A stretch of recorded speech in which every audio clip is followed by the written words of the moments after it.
정의군 카입니다. 2026년 2월 생산된 DJI O4 프로의 자이로 칩 교환 이슈로다가 생기는 문제점들에 대한 영상을 한번 올렸었죠. 여기다 링크 걸어 놓겠습니다. 제가 그때는 굉장히 화가 났었는데, 원래 있던 자이로 칩은 생산이 단종이 된 거예요. 그래서 어쩔 수 없지, 단종됐으니까 새로운 IMU 칩, 그 자이로 센서 들어있는 칩을 공수를 한 거예요. 바꾸는 것까지는 뭐 어쩔 수 없는 거니까 뭐 이해는 되는데, 그걸 왜 소비자들한테 고지를 안 했냐, 바뀌었다라고 알려주면 되는데 그런 뻘짓을 안 하는데, 왜냐면은 그 바뀐 자이로 칩이 O4 라이트에 들어가 있는 거기 때문에 저희가 대충 유추할 수 있잖아요. 아, 이게 O4 라이트는 이렇게 하면은 공진이 생기더라, 그러니까 우리가 이렇게 했었다라는 경험이 있으니까. 근데 그걸 공지를 안 해서 제가 뻘짓을 했다, 뻘짓을 한 게 두 개 기체 장착해서 날렸었죠. 베이퍼 D6랑 마리오 5 DC 파워 키트, 여기에다가 제가 2026년 2월 거를 장착해서 날렸는데 이상하게 공진이 계속 생겨가지고 이게 왜 이러지 하고서 PID 튜닝도 다시 하고 프롭도 바꿔보고 막 이랬었다는 거죠. 이제 제 결론은, 이게 바뀐 자이로 칩은 그 댐퍼, 제가 예로다가 보여드렸던 게 다크스타 16이랑 다크스타 22, 그 다음에 시네봇 25, 이런 것들은 공진이 안 생기더라, 그거 외에는 대안이 없을 거다, 이렇게 생각을 하고는 있었는데, 드풀 카페에서는 이거를 PID 튜닝을 해가지고 이 공진 이슈를 해결했다는 분도 계시긴 했습니다. 근데 저는 솔직히 PID 튜닝으로 그걸 해결할 수 있을까 상당히 의문이었어요. 그러니까 푸딩 마운트 수준의 댐퍼가 아니면은 어려울 거다, 이렇게 생각을 했는데, 댓글 중에 7.5인치 롱레인지 기체 중에서 모즈 7은 이게 안 생긴다, 아바타 오너 태호님께서 말씀을 주셨어요. 그래서 정말 안 생길까 약간 정말 그게 어떻게 가능하지, 이렇게 궁금하던 차에 마침 알리에서 이 할인을 해가지고 저도 구매를 했습니다. 모즈 7 구매했습니다. 야, 달라요, 확실히. 비교를 해야겠다. 잠깐만요. 보시면 이게 이제 제가 주력으로 날리는 시내 LR7이죠. 제가 하와이에서 10km 보내고 막 이랬던 거, 이거보다 더 크고 무겁습니다. 런타임 측면에서는 아마 분명히 손해일 거예요. 그만큼 좀 더 기체의 안정성을 올리고 카메라 장착부가 실리콘 패드로 되어 있거든요. 저는 이렇게 해서는 안 될 거다, 이렇게 생각했는데 이걸로다가 진짜 공진이 안 생기더라고요. 아, 이게 결국에 PID 튜닝으로 해결되는 이슈구나. PID 튜닝으로 해결이 안 될 수도 있어요. 왜냐면은 기체 자체가 아무리 튜닝을 해도 진동이 O4 프로 카메라에 공진을 발생시키는 어떤 진동 주파수 대역이 있는 거거든요. 근데 그 진동 주파수 대역을 어떤 프레임들은 프레임 자체의 물리적인 특성 때문에 공진을 없애지 못할 수 있는 PID 튜닝으로 있을 수 있지만, 어느 정도 프레임이 강성이 좋고 그 다음에 PID 튜닝으로다가 그 특정 주파수 공진 대역을 피할 수 있게 설계를 한다, 이러면은 이게 이런 식으로 실리콘 패드로 이런 식으로 해도 이게 공진이 안 생길 수 있구나, 이런 거를 깨달았습니다. 이 모즈 7 언박싱 영상부터 편집할 건데요. 먼저 이제 몇 가지만 구매하실 생각 있으신 분들께 참고로 말씀을 드리면, 이게 좀 특이해요. ELRS 버전으로 구매를 하면은 여기에 ELRS 안테나가 여기에 이렇게 달립니다. 아마 진짜 롱레인지를 하니까 ELRS 안테나 수신율을 확실히 좋게 하려고 안테나를 VTX 안테나처럼 이렇게 뽑아놨습니다. 요게 하나가 별도 안테나를 장착을 하는 건데, 저는 PNP를 버전을 해가지고 요게 지금 안테나가 없습니다. 저는 그냥 지금은 DJI FPV 조종기를 바인딩을 했고요. 그 ELRS라면 여기랑 이렇게 두 군데의 안테나를 빼가지고 만들어놨고요. 그래서 그것도 윤구님이 그 부품 저한테 주시기로 해가지고 ELRS 안 쓰시니까 그것도 다음번에 한번 테스트 해보겠습니다. 그 다음에 여기에 이제 VTX가 없는 거, O4 프로 VTX 없는 거를 제가 구매를 했는데, 안에 그 연장 케이블은 들어 있습니다. 그러니까 여기서부터 요 카메라까지의 거리가 꽤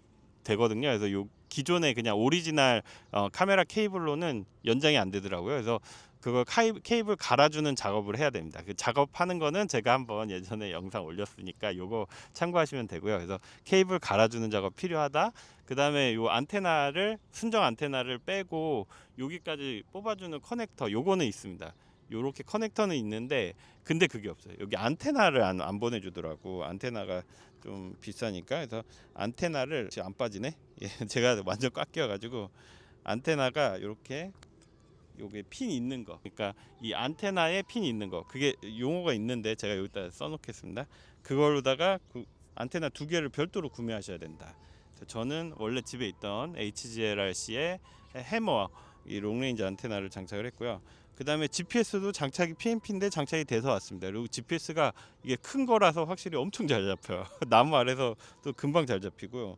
모터는 2809 1280 kV짜리가 달려 있습니다. 이거 조립하는 게 다른 파워 키트 장착하는 것보다 조금 번거롭긴 했어요. 케이블 변경 작업이 있고 여기 방열판이 있습니다. 그래서 방열판 끼워서 장착해야 되거든요. 그래서 그것도 조금 번거로웠다.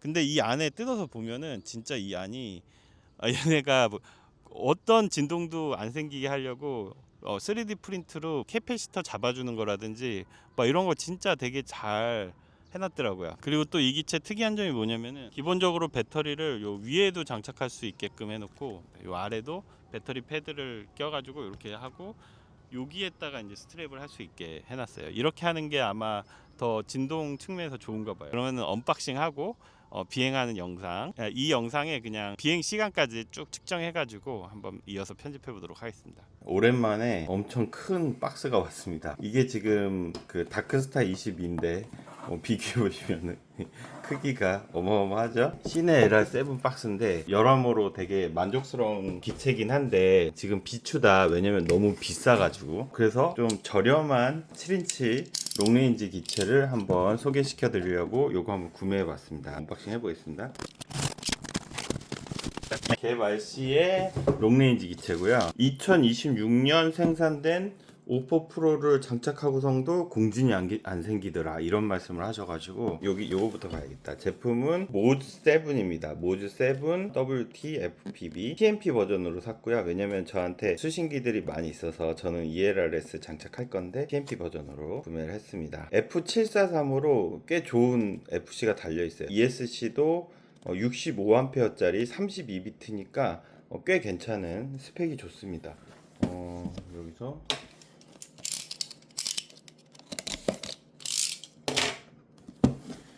짠.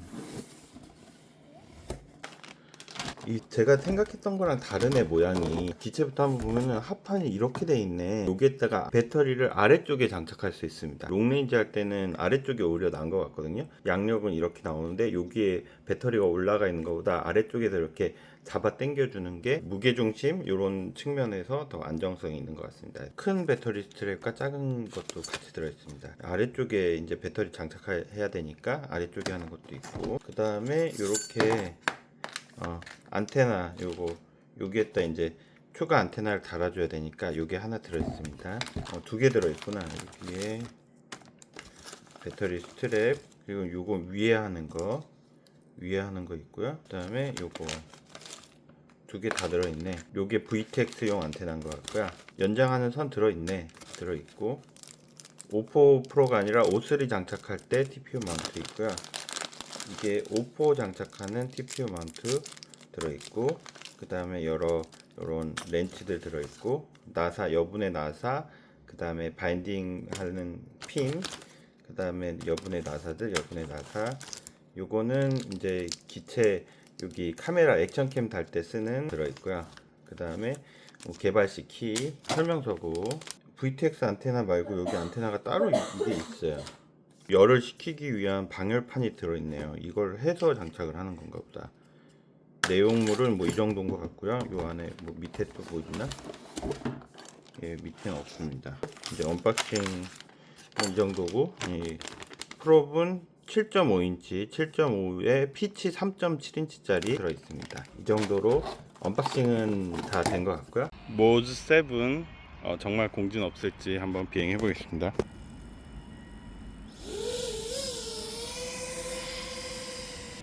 고글상으로는 진동 없이 아주 좋네요. 물론 이게 자이로 플로우 돌린 다음에도 좋아야 되는 건데, 특히 이 지금 장착한 오포 프로는 2026년 2월 생산분 장착되어 있는 기체입니다. 지금 우선은 크루징 하는 걸로다가 한번 쭉 영상을 찍어 보고요. 조금 파워로프도 이런 것도 해보긴 해야겠다. 오늘은 과천 관문 체육공원에 왔고요. 이번 주에 너무 일이 바빠가지고 깜빡 여의도에 비행승 있는 걸 깜빡해가지고 일로 왔습니다. 윤구님, 윤석님처럼 이렇게 마운틴을 썩 하면서 올라가야 하는데, 약간 조심스럽게 첫 비행이니까 비행해 보겠습니다. 근데 확실히 암페어가 더 많이 들어가네. 이게 무거우니까. 이게 아마 그 칼리브레이션이 안 돼서 그런지 아밍 넣기 전에도 암페어 가수가 꽤 높게 나오는 거 보니까 이게 실제 들어간 암페어보단 더 많이 써져 있는 것 같긴 해요.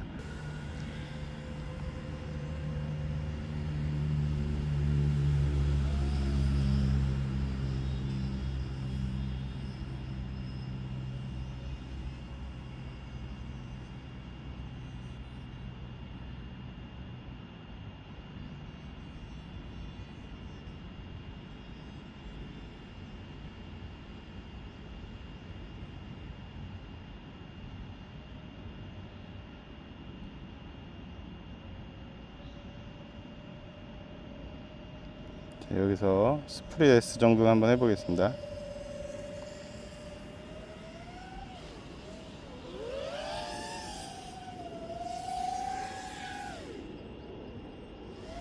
예, 오, 진동 없이 진짜 깔끔하다. 아주 진동 없이 좋습니다. 지금 프로봇이 조금 일부러, 예,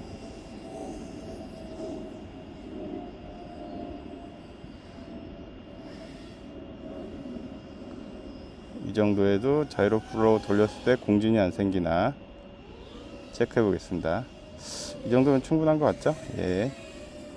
배터리 3.3V 정도 돼가지고 이제 착륙시키도록 하겠습니다. GPS 레스큐 잘 되고,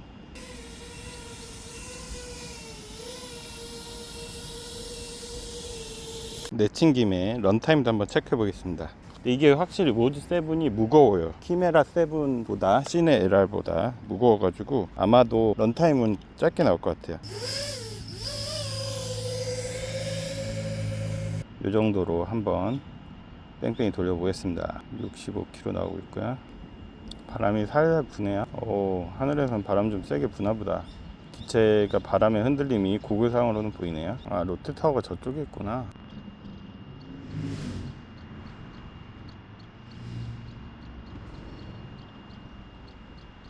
한강에서 날릴 때보다 속도감이 안 느껴져.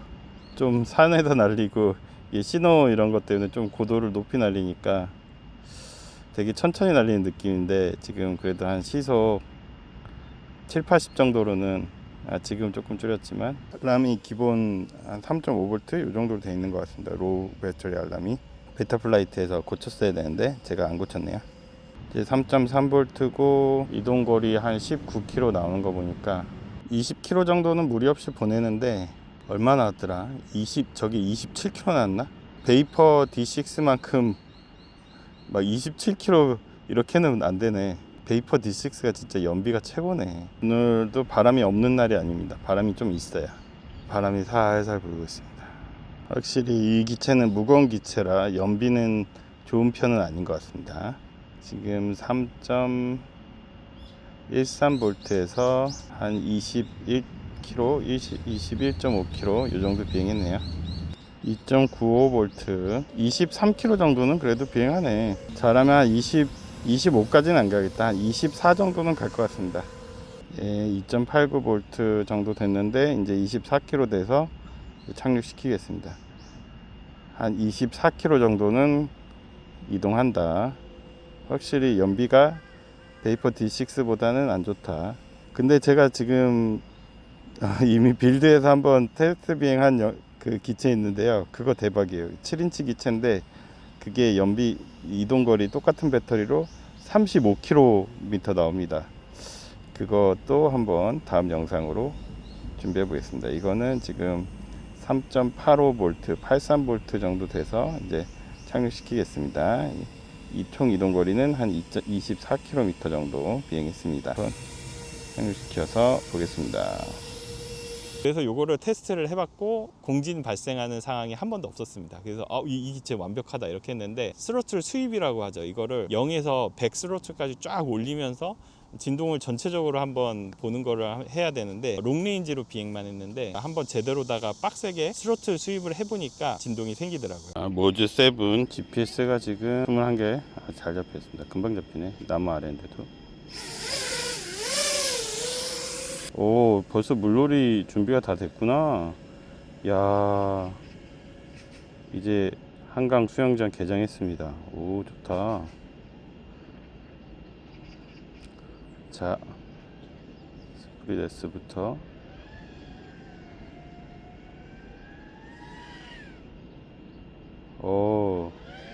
진동 없고, 고글상으로도 진동 없고, 이제 나중에 자이로 플로우를 돌렸을 때도 진동이 없는지 그것도 테스트 해 보겠습니다.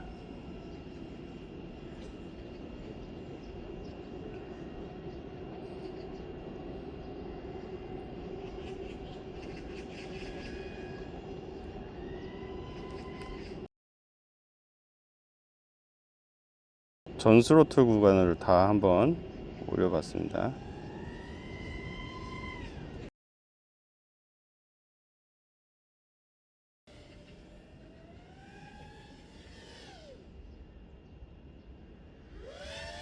오, 깔끔해. 지금 약간 이렇게 흔들리는 거. 이걸 해본 이유는 스로틀 수입을 하면 전 스로틀 구간에 대하여 언제 특정 주파수 대역에 진동이 많이 발생하는지를 볼 수 있거든요. 그러면 공진이 생기는 순간에 스로틀 값하고 그때의 진동수를 알면 대략 2026년 오포 프로의 자이로 문제를 일으키는 주파수 대역이 어느 대역인가를 추정해 볼 수 있지 않을까 해서였습니다. 근데 결과적으로는 이 기체는 스로틀을 거의 끝까지 올라갔을 때 공진이 생기는 것으로 보여서요. 이번 비행 결과로는 그걸 확인해 내지는 못했습니다. 뭐 저에게는 다른 공진 생기는 기체들이 많이 있으니까요. 그건 다음 영상으로 해보겠습니다. 원래는 이렇게 스로틀 수입을 하고 히트맵 분석을 해서 진동 주파수 대역을 보고 베타 플라이트에서 필터 설정 값을 변경해주면 되는 건데 이 기체는 필터 전의 자이로와 그 이후의 자이로 값이 뭐 노이즈를 잘 제거된 걸로 보여요. 그냥 특별히 공장 세팅에서 수정할 것 없어 보여서 그대로 두었습니다. 공장 세팅 필터가 좀 많은 편이긴 한데요. 그래서 스텝 리스판스에서 레이턴시는 이전에 리뷰한 5인치 마스터 V3보다는 큰 값이 나왔습니다. 시청 감사드리고 오늘 영상 여기까지.